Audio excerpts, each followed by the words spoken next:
From the ACC Blitz Studios, Tom Wormy along with Tommy Bowden for the ACC Digital Network, brought to you by Ruby Tuesday. Time to take a look at the matchup between Syracuse and Wake Forest for Week 8 of the college football season. Syracuse trying to stop a 4-game losing streak. They shut out Wake a season ago.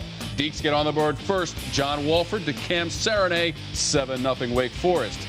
And then AJ Long, the freshman quarterback, got the start and made a great play here, Coach. I tell you, when the quarterback has some running ability, just puts additional pressure on the defense. 4-yard TD run for AJ Long. Syracuse takes a 10-7 lead.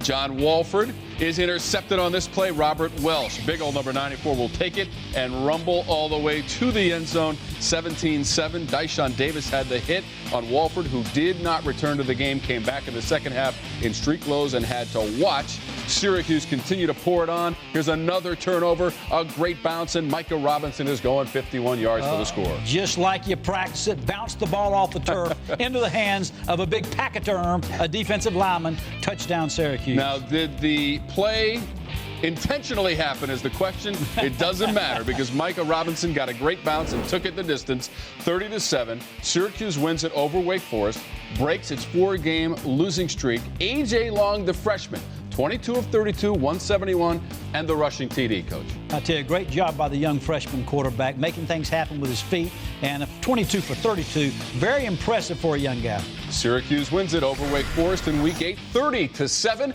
And you've been watching the ACC Digital Network, brought to you by Ruby Tuesday. We are the official home of ACC football. For must-see moments, click the box on the left. For game highlights, click the box on the right. And for everything else from the ACC Digital Network, subscribe now. Do it!